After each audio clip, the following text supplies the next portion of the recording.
Hi friends अंदर की नमस्कार। महाभारतम 6th एपिसोड की स्वागतम। ముందు 5th ఎపిసోడ్లో మనం శ్రీకృష్ణుడు ఎంట్రీ చూసినాం. ఆయన పాండురాజుతో మాట్లాడడం మరియు పాండురాజు అతని కొడుకులని కాపాడమని శ్రీకృష్ణుడిని చెప్పడం ఇవన్నీ మనం విన్నాం. ఇప్పుడు ఇక్కడ నుంచి అసలైన మహాభారతం కథ అనేది స్టార్ట్ అవుతుంది. ఇది చాలా ఇంట్రెస్టింగ్ ఉంటుంది. ఇక్కడ నుంచి మీరు ఏ ఒక్క వీడియోని కూడా మిస్ అవ్వకండి. అయితే టాపిక్లోకి వెళ్ళిపోతే, శ్రీకృష్ణుడు వెళ్ళిపోయాక పాండురాజు డెత్ బెడ్ మీద కొంతసేపట్లే ఉండి చనిపోతాడు.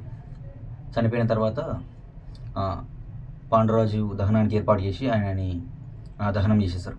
అదే టైంలో మాద్రి నా వల్లనే నా భర్త చనిపోయాడు, దీనికి ప్రత్యక్షంగానో పరోక్షంగానో నేనే కారణం అని చెప్పేసి ఆమె చాలా బాధపడి ఆ ఎమోషన్లో ఆమె కూడా ఆ మంటలలో దూకి ఆమె కాలి బూడిదైపోతుంది. అయిపోయేసరికి వీళ్ళు పాండవులు మరియు కుంతీదేవి చాలా బాధపడతారు. తర్వాత కొంతకాలం గడిచిపోయాక ఈ పాండవులు 16 సంవత్సరాల ఏజ్ వరకు వచ్చేస్తారు. అప్పుడు కుంతీదేవి నా భర్త చనిపోయిన తర్వాత నేను ఈ అడవిలోనే ఇన్ని రోజులు ఉంటున్నా, ఎక్కడ చూసినా నాకు పాండురాజు మాత్రమే అనిపిస్తుండు, నాకేం మైండ్ అనేది అంత స్టేబుల్గా లేదు, మేము ఇక ఎక్కువ కాలం ఇక్కడ అడవిలో ఉండొద్దు, ఎందుకంటే నా కొడుకులు రాజ్యానికి చాలా దూరం అయిపోయారు, ఇప్పుడు వాళ్ళకి రాజ్యం అనేది కావాలి, వాళ్ళు రాజుల్లాగా బతకాలని చెప్పి ఆమె ఆలోచించి హస్తినాపుర రాజ్యానికి పోవాలని నిశ్చయించుకుంటుంది. వీళ్ళు హస్తినాపుర రాజ్యానికి వెళ్ళిపోతారు. మెల్లగా పోయి హస్తినాపుర రాజ్యానికి చేరుకొని ఆ లోపలికి వస్తూ ఉంటే రాజ్య ప్రజలందరూ చూసి చాలా సంతోషిస్తారు. పాండురాజు వాళ్ళ భార్య కుంతీదేవి మరియు 5 పాండవులు వస్తుర్రు అని చెప్పేసి చాలా సంతోషిస్తారు. ఎందుకంత సంతోషిస్తారంటే పాండురాజు పరిపాలనలో ఈ రాజ్య ప్రజలందరూ చాలా సుఖపడ్డారు. అఫీషియల్గా ధృతరాష్ట్రుడు సింహాసనం మీద కూర్చున్నా సరే పాండురాజే వెనుక నుండి ఆయన రాజ్యాన్ని మొత్తం నడిపించేది ఆయన్ని. అందుకే ఆయన పరిపాలనలు చాలా సుఖాన్ని అనుభవించారు. కాబట్టి వాళ్ళు ఇప్పుడు పాండురాజు పిల్లలు వచ్చి సేమ్ పాండురాజు లెక్కనే పరిపాలిస్తారని చెప్పి వాళ్ళు అనుకొని వాళ్ళు సంతోషంగా ఉంటారు. అప్పుడు భీష్ముడు, గాంధారి మరియు ధృతరాష్ట్రుడు వాళ్ళకి ఎదురు నిలబడి వాళ్ళని సాధారణంగా ఆహ్వానించారు. మంచిగా సంతోషంగా వాళ్ళని రాజ్యం లోపలికి ఆహ్వానించారు. అందరూ సంతోషంగా గురు. అదే టైంలో ఒకరికి మాత్రం ద్వేషం, కోపం, భయం అనేది అతని మనసులో వచ్చేసింది. ఆ వ్యక్తి దుర్యోధనుడు. ఈ దుర్యోధనుడికి ఫస్ట్ టైం ఈ పాండవుల మీద ద్వేషం అనేది స్టార్ట్ అయింది.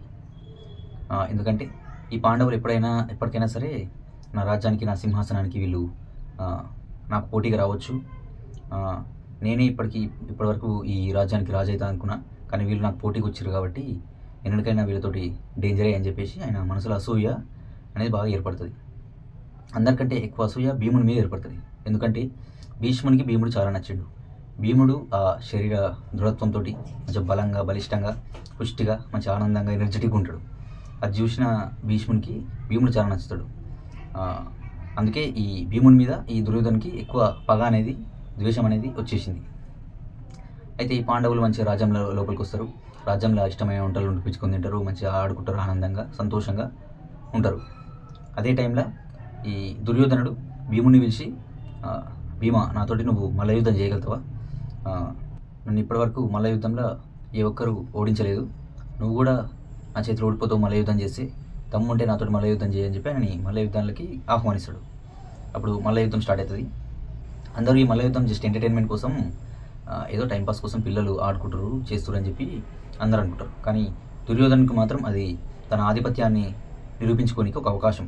అయితే మల్ల యుద్ధం పోటీ స్టార్ట్ అయితే భీముడు, దుర్యోధనుడు ఎదురెదురు నిలబడతారు. దుర్యోధనుడు అప్పుడు భీమునితో అంటాడు, భీమా, ఇప్పటివరకు నన్ను ఏ ఒక్కరు కూడా ఈ మల్ల యుద్ధంలో ఓడించలేదు, నా ముందు కనీసం నిలబడలేదు ఒక్క క్షణం కూడా అని చెప్పి చెప్తుంటేనే ఆ మధ్యలోనే భీముడు దుర్యోధనుని కాళ్ళు పట్టుకొని లేపి తిప్పి కింద కొడతాడు. కింద కొట్టేసరికి దుర్యోధనునికి ఏం అర్థం కాదు. ఒక్క సెకండ్ అసలు బ్లాంక్ అయిపోతుంది మైండ్. అసలు ఏం జరిగిందో జస్ట్ ఆయన రీక్యాప్ చేసుకుంటాడు. అది ఆయనకి ముఖం మీద ఇక్కడ ముఖం మీద దెబ్బలు తాకి ఆయన అట్లే పడిపోతాడు. ఇక పడిపోయి కనీసం లేవడు కూడా లేవడు, ఓపిక కూడా ఉండదు ఆయనకి. అది చూసిన అందరూ ఇక భీముడే గెలిచాడు అని చెప్పి భీముడిని బాగా ఏమంటారు పొగుడుతారు. అందరు భీముడి దగ్గరకు వచ్చి భీమునితోటి అందరూ భీముడిని పొగడసాగుతారు. అందరూ భీమునికి షేక్ హ్యాండ్ ఇస్తారు, మంచిగా భీముడిని గాల్లోకి లేపి మంచిగా కీర్తించడం స్టార్ట్ చేస్తారు. అందరూ భీముని ఎత్తుకొని మంచిగా నువ్వు గ్రేట్ భీమా, నువ్వే బలవంతునివి, ఇప్పటివరకు అసలు దుర్యోధనని ఎవరు మన యుద్ధంలో ఓడించలేదు, నువ్వే ఫస్ట్ టైం ఓడించడం, నువ్వు అసలు తోపు అని చెప్పి ఆయనని కీర్తిస్తారు. అది చూసిన దుర్యోధనునికి ఇంకా కోపం పెరిగిపోతుంది. కనీసం దుర్యోధను దగ్గరికి ఎవరు రారు. అది చూసిన దుర్యోధనునికి ఇంకా బాధ అనిపించి ఏడ్చుకుంటా అట్లే సింహాసనం మీద కూర్చుంటాడు. అప్పుడు అతని భుజం మీద ఒక చెయ్యి అనేది వాలుతుంది. ఆ చెయ్యి ఎవరిదంటే శకునిది. ఈ శకుని ఇన్ని రోజుల సంది ఈ కురు వంశాన్ని నాశనం చేద్దామని చెప్పి పగతోటి సిచ్యువేషన్ కోసం, అవకాశం కోసం ఎదురు చూస్తూ ఉంటాడు.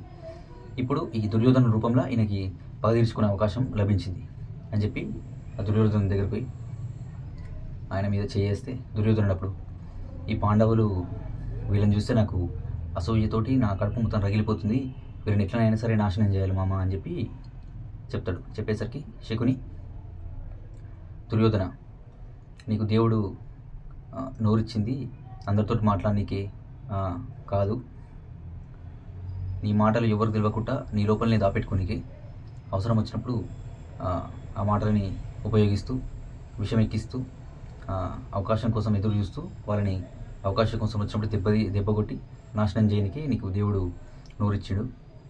అవకాశం వచ్చిందా కాదు, అనవసరంగా ఆవేశపెడితే మొదటికే మోసం వస్తుందని చెప్పి మెల్లగా విషయాన్ని దుర్యోధను లోపలికి ఎక్కిస్తాడు. ఎక్కించేసరికి మామ నాకు సహాయం చేస్తుండని చెప్పి దుర్యోధనుడు కూడా సంతోషిస్తాడు.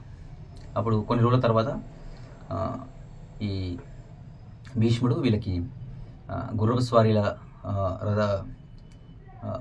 పోటీలు పెడతాడు. ఆ గుర్రపు స్వారీలలో రథాలకి గుర్రాలు కట్టి వాళ్ళు పాండవులు కౌరవులు అందరూ లైన్గా రథాల మీద ఉంటారు. పోటీ స్టార్ట్ అవుతుంది. అందరూ పోతూ ఉంటారు. అందరు రథాలు ముందు పోతూ ఉంటాయి. భీముని రథం మాత్రం కొంచెం నెమ్మదిగా పోతూ ఉంటుంది. ఎందుకంటే భీముని బలానికి గుర్రాలు అనేది తట్టుకోలేక కొంచెం స్లోగా పోతూ ఉంటాయి. అప్పుడు అందరికంటే నేనే లేటున్నా, లాస్ట్కున్నా అని చెప్పి ఆయన భీముడు వెనుకకి తిరిగి చూస్తే ఆ వెనుక ఒక రథం వచ్చి ఆయన ఈ రథం పక్కకు ఆగుతుంది. ఆ రథం మీద ఉన్నది దుర్యోధనుడు. ఈ దుర్యోధనుడు ఏంటి భీమా, అది చాలా ఏమంటారు నీరసంగా కనిపిస్తున్నావు, నా చేతిలో ఒక పాయసం ఉంది, ఈ పాయసాన్ని నువ్వు తాగితే నీకు మంచిగా ఎనర్జీ వస్తుంది, అప్పుడు నువ్వు మంచిగా రథంలో స్పీడ్గా పోవచ్చు అని చెప్పి అది ఇస్తాడు. భీముడు తీసుకొని ఒక గుట్కల తాగేస్తాడు. తాగేసి కొంత దూరం పోయేలోపు ఆయనకి మొత్తం మైకం వచ్చేసి రథం మీదకి కింద పడిపోతాడు. కింద పడిపోయేసరికి దుర్యోధనుడు శకుని దుశ్శాసనుడు వచ్చి ఈ భీముని గట్టిగా పట్టుకొని ఈడ్చుకుంటూ పోయి పక్కనే ఉన్న ఒక మడుగులో పడేస్తారు. ఒక చెరువు లాంటి ఒక కుంట లాంటిది ఉంటుంది, అందులో పడేస్తారు. అందులో మొత్తం విష సర్పాలు, మొత్తం పాములు, విషంతో కూడిన పాములే ఉంటాయి. అందులో పడేసేసరికి ఈ భీముడు కిందికి వెళ్ళిపోయి నీళ్ళల్లో కింద పాములు మొత్తం ఈ భీముడి దగ్గరకు వచ్చి కాటు మీద కాటేస్తూ ఉంటాయి. ఆ తర్వాత ఏం జరిగింది, భీముడు ఎట్లా బతికిండు, భీమునికి 1000 ఏనుగుల బలం ఎట్లా వచ్చిందో నెక్స్ట్ ఎపిసోడ్లో తెలుసుకుందాం.